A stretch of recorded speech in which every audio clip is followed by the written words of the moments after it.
Welcome back to Bet Racing Nation. We'll go over to Tom in a second, but Fred Doan, we wanted to quickly point out about some profits that has been made. Well, it seems Fred Doan has done extremely well for himself over the first third of this year. Fred Doan has announced a profit increase of £70 million. That's good, though, isn't it? Yeah, well, is that on the back of his promotion of FOBTs, perhaps, which was also reported in the paper 1 week ago that it was running promotions for his FOBTs. So is Fred doing very well out of his machines? And all bookmakers are. All betting shops survive because of the FOBTs. Yeah. Without them, there would virtually not be a betting shop in the country.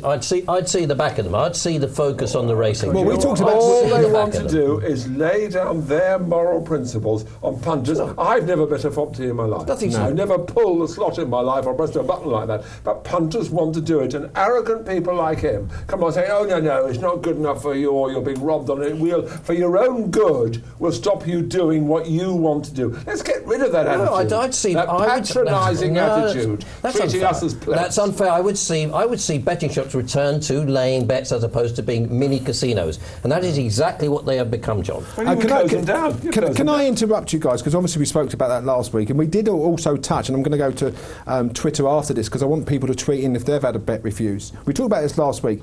This is an article written by Chris Sale in the Daily Mail. Charlie Sale, sorry. Yeah. When a William Hill betting shop in Seaford, East Sussex, refused to take his bog standard £50 each way bet on a 10-1 shot Lord Windermere in the Hennessy Gold Cup. The guy sent a letter into the Racing Post. It was never printed. This guy's name is John Roberts, and he was perplexed by the way William Hill treated him there. This is a £50 each way bet on a big race. Are we getting now into ridiculous territory where it's gone past ridiculous? The big firms have lost the ability. The name William Hill should epitomise the name William Hill, the original founder, the bookmaker, the fearless gambler that represented William Hill. Now we've got a situation where they're laying £6 each way or knocking back bets on the Hennessy Cognac Gold Cup, £50 each way. It's just totally risible. It's totally risible. They've forgotten their identity. And they need to get back to what they're originally supposed to be, which is bookmakers. That's what they're called. They're called bookmakers. If they don't want to lay a bet, then they should call them William Hill Casino. Would you lay Billy's bet? No, I want an easy life. I'd like an easy life. Why would I want to batter my head against a brick wall against somebody like Billy? No, I want an easy life. I'm in business to make money. Of course, I have customers that win off me, and they win off me handsomely. I mean, every year that will happen. But somebody like Billy, well, that would just be an assault up the hill every day, and I couldn't be bothered with that. That's contrary to what you just said. Getting back to bookmaking, taking a fair bet. Well, no. This is about me choosing. You're talking about taking not a bet at all. I reserve the right. I reserve the absolute right on who I do business with. I mean, that is a cornerstone of business. I mean, I reserve the right of who I do business with, but that does include, I do have lots of punters that win off me. So it's not a case of like I choose just to take the losers, the mugs, as they say. It's a case of I want a fair crack at the whip. Not, I would like a customer to come to me who bets regularly with me, who may give me occasionally, an inspired bet, something that has been tipped up, but will also offer me the opportunity to win my money back elsewhere. You won't. You're not going to do that. You want me to lay you at the top of the market? No, absolutely not. I mean, I'm not following. You're in business. Yeah, it's business. I'm not following any particular tipping service. It's just, in the year, I will make a profit. I've got to find someone who will give me that, and it gets hard, to keep swapping and changing. And where do people like me go? Where does the successful but that's what the telephone tipsters say. That's their excuse. Well, we'd like to get on. We've got the winners. We've got the system, but we can't get on. That's why we're going to get money out of you mugs to go back. So that's a ridiculous argument, because you can get on. But this guy here is so living in the past. His dad, John Banks, was one of the legendary great bookmakers. Man with his own money, stood horses, fearless in the betting ring. You go back to John Brown and William Hill, who became the boss of William Hill, a bookmaker through and through, knew William Hill and everything like that. Those old-fashioned bookmakers no longer exist. It's run by accountants. They're city firms now. They have to publish all their figures. Any movement, if somebody leaves a betting office, they go tell the city regulator. It's a totally different world. You're looking back on a world that no longer exists. I've never laid a £6 each way bet in my life, John, or a £3 bet. Can I very quickly, before we move on to something, you had a case as well this weekend in relation to one of the firms. It's a hilarious story, which I know your viewers will enjoy, which was apparently in the Racing Post. It was the Dickler, a little column written by the Dickler in the Racing Post, who said that... Rodney Masters writes that. Is it Rodney? Okay, well then it will be good. Rodney said basically that a customer went on to a firm. He didn't identify the firm, but I think we can guess by the amounts. And he asked for £20 each way on a horse. The girl went away, came back, said, no, I'm sorry, we can't do you £20 each way. We'll lay you £6 each way. The customer said, OK, well, I'll take the £6 each way. The girl went, sorry, our minimum bet per call is £25. So was he supposed to have £14 on the loser, as Rodney quite rightly pointed out? So I'll give you £14 on a loser, so I can get my £6 each way on. But in fairness, you know much more about bookmaking than all of us. Are bookmakers expected, should they take whatever they're offered? At what stage should they turn down bets, off course and on course? The difference between the two, the difference we're talking about, Billy, you must understand the point that I'm making, is I choose who I do business with. If you choose to do business with a customer, you shouldn't say no. You must have a minimum lay to lose amount. It must be, even if it's just £50 or £100, as we talked about last week. If you choose not to do business with a customer, that's one thing. But if you choose to do business with that customer, then you must lay them, and you must lay them something respectable. But do you have to stick with them forever? Because I only wish I'd had so many letters from bookmakers saying, no, you're custom, we don't want it anymore, you're too good, go to somebody else. I'd get a badge of honour if a bookmaker wouldn't take my bets. I'd be so proud. I'd be so proud. Why would anybody not want to take your bets? Exactly, that's what I'm saying. If only they did. Can we move on? I mean, Geoff will open your account tomorrow, John. Yeah, I know. It's open. We've also got, actually, talking about on Wales Bookmakers, we have Catherine Fry, who interviewed Julie Williams as the daughter of late Freddie Williams. Great girl. And that is on YouTube, and that is on YouTube, available all over Christmas, and hopefully you'll enjoy that. But in fact, let's go over to Twitter Corner, and hopefully Tom has got some tweets in. Despite obviously laying out some kind of topical format to this of apprentice jockeys, Great Leys Racecourse, etc., we've ended up having Billy Blakeman and John McCririck fighting Geoff Banks into another corner about betting versus the punters there. Get your tweets in about what we'll be talking about briefly, which is the Sprinter Sacra Cider Grugy matchup that's not going to happen. Of course, we'll then be moving on to the hot topic about the BHA. You know, do they not carry out enough investigation as opposed to, you know, are horses handicapped properly? Are trainers running them in the right races when they're unfit? That's actually sort of been the hot debate on Twitter at the moment. Just to read out a few, Dave Arthur, he says, welcome to horse racing in the UK. Sir Mark Prescott is seen as training genius for doing it. Well, you know, that's your claim. We'll see what the pundits have to say about that.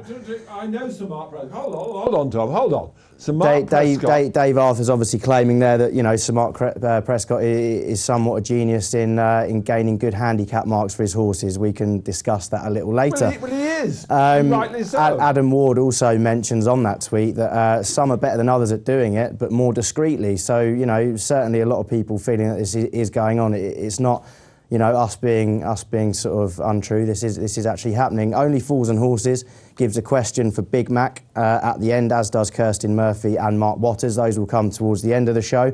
But for the meantime, I'll pass you back and we can discuss this whole BHA handicapping trainers system. What do we think? I tell you what, let's do Mark Prescott, because his name been named. Mark Prescott runs a horse who is bred to be a 1.5 mile, 2 mile horse. He's got to get it used to racing. So he can't get a 1.5 mile race with a 2-year-old, so he runs it over 5, 6, 7 furlongs, so the public can see in the form book. Horse isn't hooked up, the horse isn't prevented from winning, it's not sent to the course unfit. It's the ones that can read the form book, though. What about the ones that can't? But you can see a horse has been ridden. Well, how do you back a horse if he's running over 1.5 miles whose form is above 5 and 6 furlongs? You look at it, you say, is it so slow, or has it really needed a longer distance? You've got to give punters some credit using their brains. But to say Sir Mark Prescott hooks up horses or prevents them from winning to get a handicap mark is ridiculous. Of course he runs his potential stayers, as other trainers do, over a shorter distance. It's punters have got a bit of nous. they're going to be able to see running over too short of distances, consequently be much better over a mile and a half, whatever it is. Okay, I want to get on that subject, like Billy, quickly. I know you agree with that. Absolutely right, I do agree with John. Yeah. Absolutely. I mean, you can't run a horse in a mile and a half race on his debut just because that's what his breeding says. He's got to get used to the surroundings, get used to down racing. in the form book, what distance? When a horse moves up in distance or down in distance, that's a factor to take into consideration. Excuse me, it's got nothing to do with when the money goes down, of course.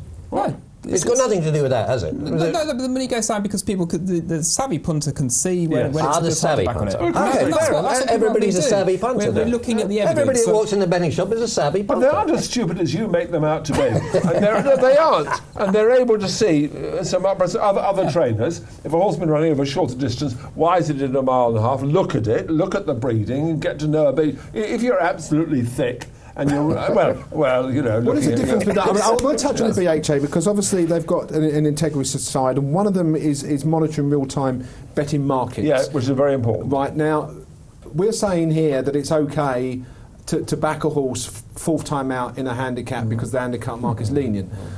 But when does it become watching the markets and looking at facts? Well, people do watch the markets, but it's very, very terrific that the BHA watch all the markets, Betfair really cooperate. I remember the old days with bookmakers, they wouldn't tell you anything. Client confidentiality, when the police even got involved.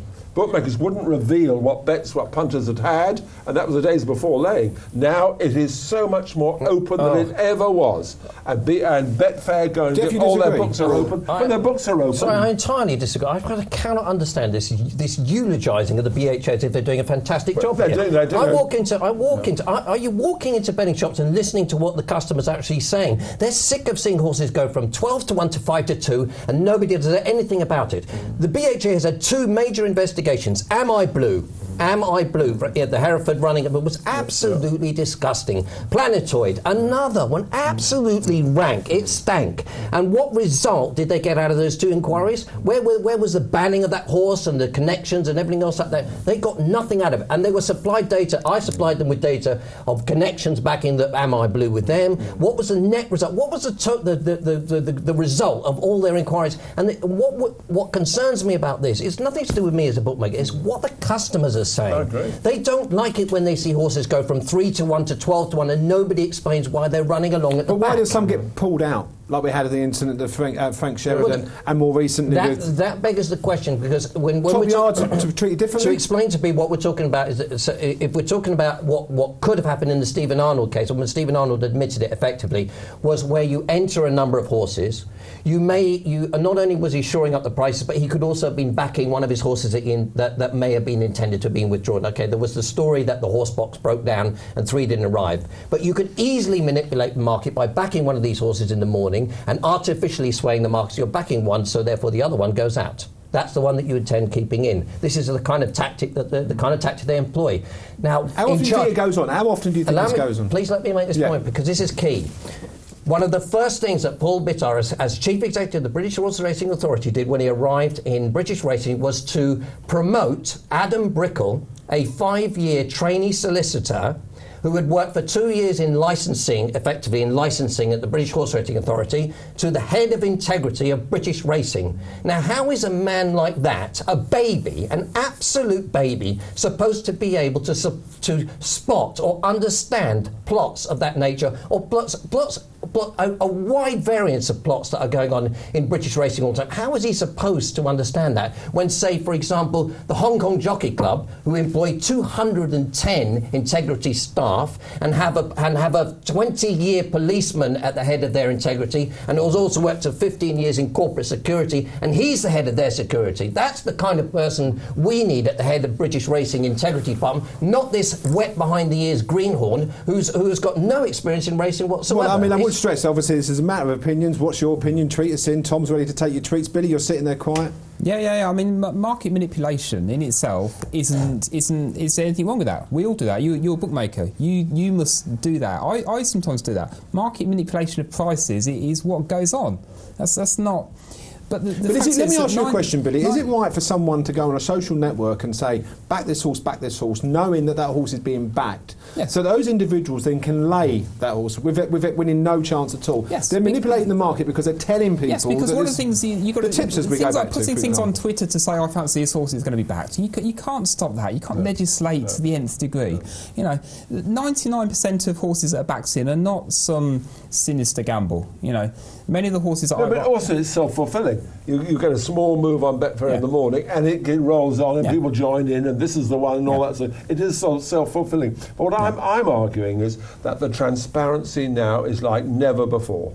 They can go into the books. Every bookmaker's got to open up their books and show any investigators from the BHA who's in backing it, and Betfair. But what Geoff's saying is... They're not going to do that at the base in Gibraltar, John. That excludes 19 of the 20 major players. I guess you're saying is... bookmakers don't like crooked racing. Bookmakers don't want crooked racing. No, but I'm not arguing. But you're saying in some cases they don't deal with it. That's what you're saying. I'm not arguing from the point of view of a bookmaker. From a bookmaker's point of view, we understand that we accept that there are going to be gambles and things that we don't like in racing. It's got nothing to do with us. I'm talking about what the grassroots customers of British racing think about a horse that goes from 33 to 1 to 5 to 2, and nobody appears to do anything about it, or an announcement, or we will inquire into this horse, and then they don't close the case. Okay, there are inquiries into this. When that happens, and it's 33 in a veil of secrecy. 5 to 2. In a veil of secrecy. In a veil of secrecy. Statements are put out. I'd like all inquiries open to the public, and I'd like all the stewards' inquiries, and I'd like all the investigations they have at the BHA headquarters open to the public so everybody can see them. I like a court of law, but that's a separate issue. I defy anybody to find Jeff, the closing. We'll talk about it after the break. Of Am I Blue? Jeff, we'll talk about this after the break, but I'm going to go over to Tom, see if there's going to be more feedback from anyone. Yeah, 33 to 1 into 5 to 2. I can't actually remember that happening myself, but maybe Jeff can dig that out for us. In terms of people tweeting in regarding this matter, Martin Quivega at Quivega40M rightly puts, he said it's true, but it's all encouraged by the worse you run, and obviously the better chance you have winning next time handicapping system. So generally takes a slight attack on the handicapping system itself. Dave Arthur says you can't blame owners or trainers for setting up their horses to win the races, given the amount of fees and costs that they have to cover. In fact, you know, he actually states that you have to set up a horse like this perhaps to win 4 decent handicaps per season, and by winning those, that's only making your yard break even for the whole year. Obviously, there are so many factors involved in this BHA debate that we'd love you to tweet us in on that. Got a lot of questions coming up for Big Mac. If you tweet in with that hashtag Big Mac coming up at the end of the show, anything you like. I've got a quite varied range of questions there, and it should be a bit of fun coming up at the end of the show. In the meantime, tweet us in your thoughts. Okay, that's great, and there were some valid points. We will definitely address those points after this very short break. We're going to carry on talking about this subject. We've got a little bit of fun at the end. We'll ask Big Mac some of the questions that come through Twitter. Don't go away. Come back to us after this very short break.